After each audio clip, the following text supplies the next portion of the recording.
Slowly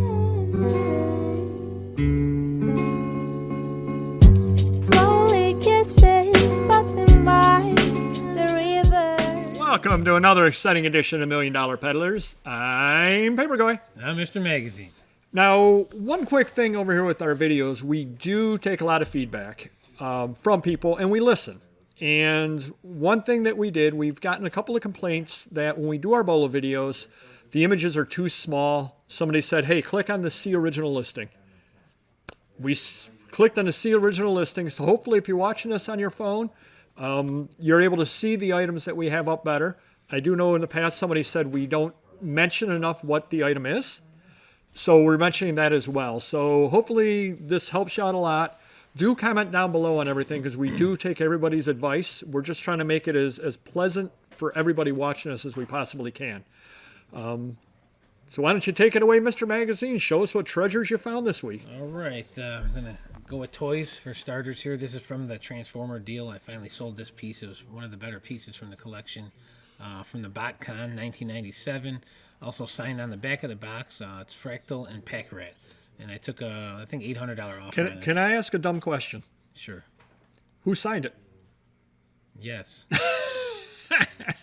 Must be. Well, it says as a comic, so it must be the artist or something. It could be that, or I think the gentleman, and I don't know his name. I'm not a Transformer collector, but that does these BotCons. It's a possibility. Okay. So Is possibility. Not Fractal? Yeah. No, I don't think Fractal or Pack Rat. Yeah. So, but yeah, I took almost $800 on this one, so it's a good piece. Tough to find, limited edition.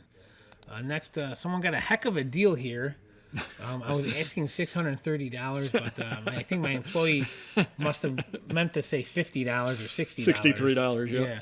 I ended up taking I had to double check this and research this to make sure I wasn't going to take a too low of an offer, and they go for about $50-$60, and that's what I took the offer on. But that's one thing when you're out there. Disney stuff always sells, and if you're out on this is actually kind of interesting that this was found over here.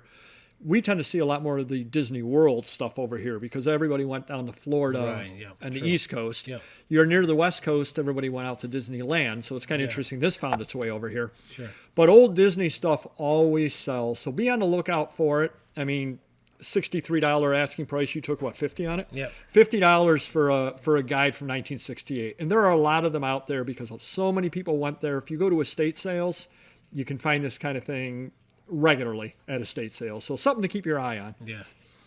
All right, next up, with sports cards still on fire. This is a lot of 1981-82 O-Pee-Chee hockey packs. I think I took a lower offer. I think we were a little high on them. We've had them up for a few months. I think I took maybe a $300 offer, about $100 a pack, which is amazing.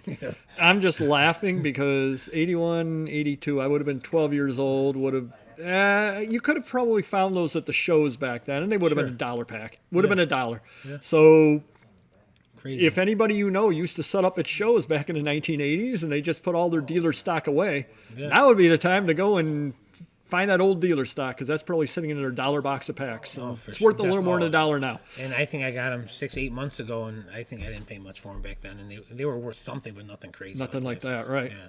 People are grading them too, which is a whole nother ballgame. But moving on to my grading items, I've been getting these magazines, graded monster magazines. Famous Monsters of Filmland, issue number 12, so it's an early one. It's about 60 years old. Got an 8.0, and it went up to 361. And what is that? What would that be worth ungraded, roughly? For $50, $60. 60, okay, so definitely the grading, and we probably showed that in the video. I know we showed some grading videos before.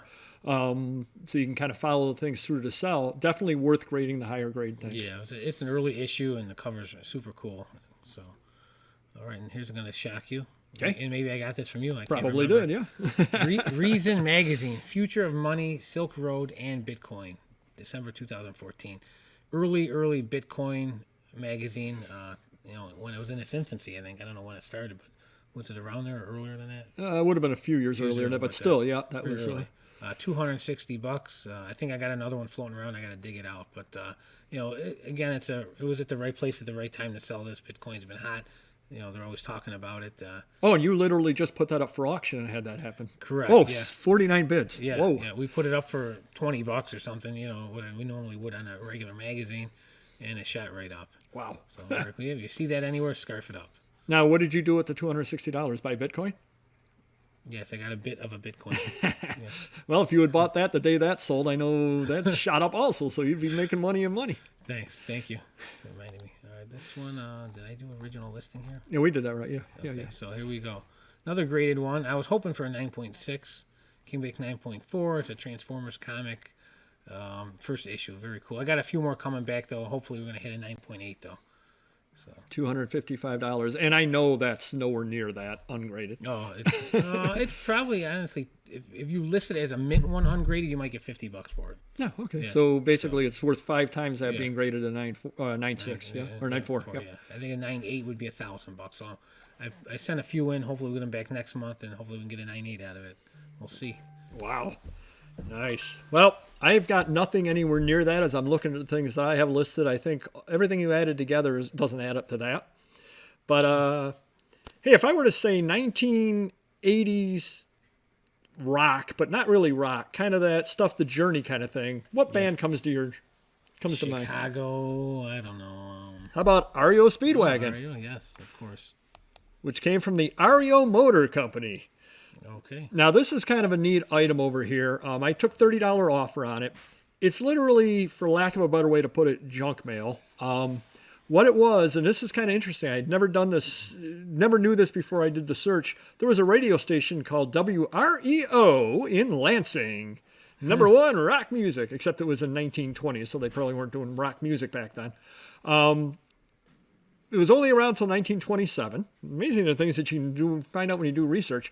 Actually sold to somebody in Lansing, so it went back home. But literally what it was they sat there and these were the programs that they had on the channel during that week. And it was sponsored by the REO Motor Company. Really, really rare item, but the radio collector's going to want it and the car collector's going to want it. So I know we've stressed it before in BOLO videos, and I'm stressing it again. Anything you can get, the more people that want it. I mean, the comic book you had there, the comic book collectors want it, and the Transformers collectors want it. Correct, yeah. So this hit on a couple of different things, and it ended up going back home to Lansing. So that's even a third thing there. And right there I listed Lansing right in the thing because nobody remembers WREO radio. Right. So that's kind of neat over there. The next thing we have over here, you know what always sells? Pretty girls. True. Now do you know who Krieger Recycling was?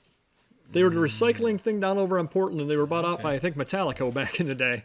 All right. These were the old calendars that they used to give out. That you hang on the wall back when you could give out the girly calendars. This is just one of them. Sure. I think I took a $24 offer on it.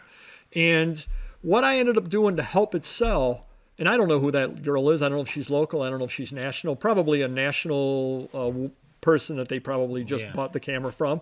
But I put up pictures of, we can just sit here and look at these girls all day. Smart move. But I put up every single picture of the girls, figuring somebody knows who one of these girls is. I don't know who they are. Yeah. But obviously you don't. I think I dated a few of them back in the day, but probably turned them down. Yeah. But $24 on that. Your local area has calendars like this. They were given out by the auto parts store. They were given out by the recycling center. They were given out by somebody out there. You've got them. You can sell them. Put as many pictures up as you can.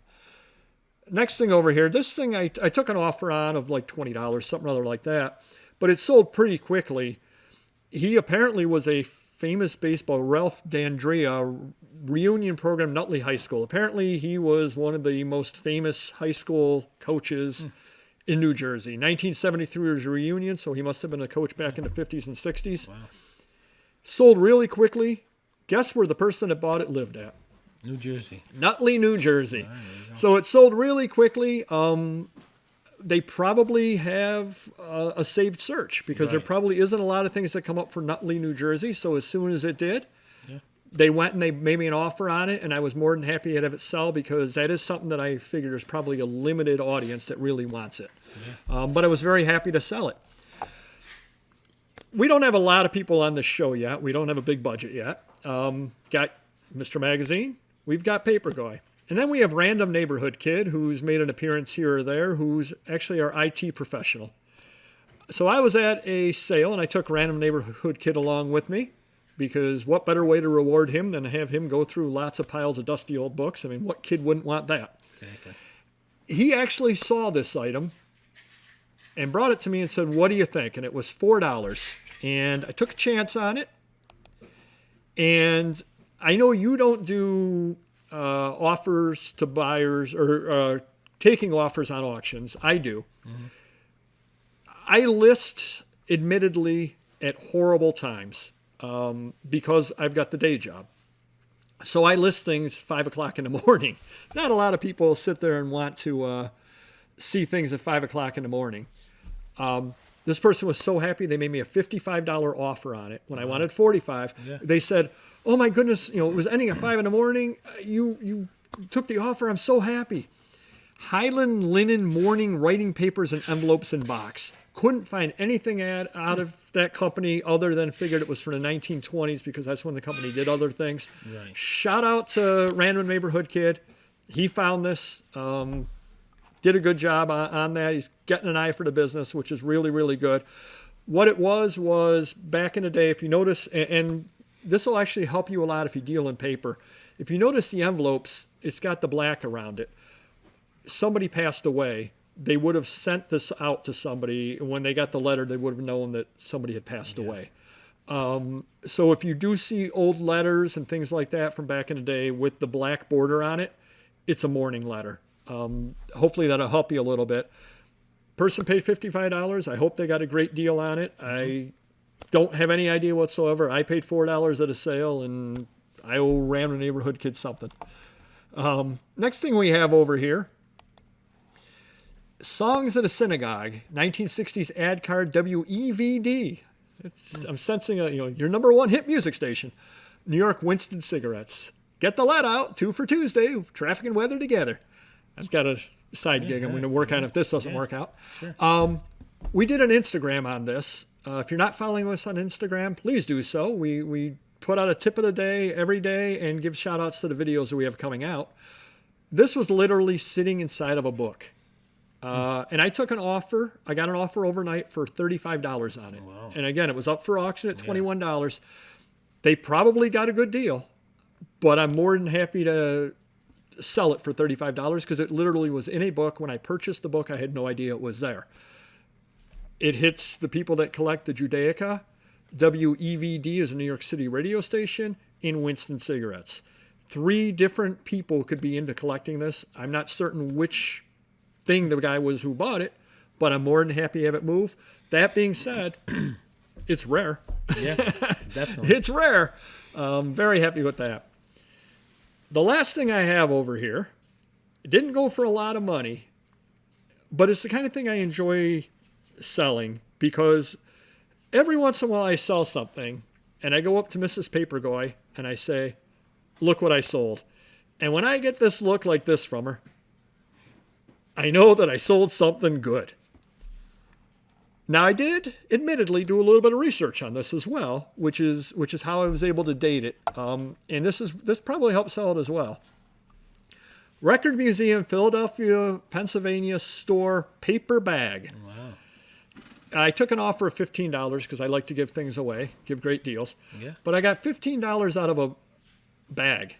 Now, I did a little bit of research to find out that I guess the building still stands in Pennsylvania. You could see it as you're driving by on the highway. One of their locations, they were long out of business. They had a whole bunch of different locations in Pennsylvania, New Jersey, et cetera, et cetera.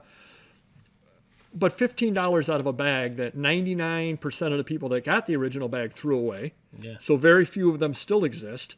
And out of the numbers that still exist, not a lot of people list empty bags on eBay. Why did the person buy it? No idea. Maybe it was their first job. Maybe they worked there. Maybe they grew up around the Philadelphia, New Jersey area, and they used to shop there all the time, and it just brings back great memories. I have no idea why.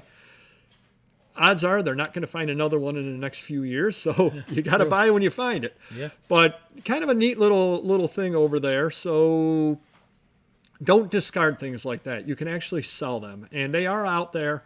And I will say that, let me ask you a question. Before you saw this video, if you had a pile of records and that bag was included over there and somebody said, hey, I found this bag while I was going through the records. I'm just going to put these records into here. You know, there's 8 records over here. Yeah. Do you mind? Would you have minded? No. No. You would have been happy going, oh, I don't have to give them my own bag. Great. Yeah. And there you go. They would have walked out with They would have walked out with a record. That's or if I had a little more room in my recycling container, I would just put it right on top. Yep. Now when I'm going through your garbage, you'll know why. Yeah, not just for the returnabus. Good for you. So hopefully you've learned a few things out of this. Multi-category collectors, you know, things that get a lot of people over there, definitely are the way to go because you'll be able to make the sales. If you got a radio gig, I'm more than willing to do it. Been practicing my chops over here. Maybe someday I'll be on Cameo and people will be asking me to give shout-outs for people's birthdays or something. You never know. Yeah. Do comment down below if you could. Definitely would appreciate it. We're trying to make these videos better and better based off of the feedback we get from you. We want you to enjoy and we want you to learn. Do subscribe if you haven't already. Hit the like button if you could. And we will see you next video. Take care. Bye-bye.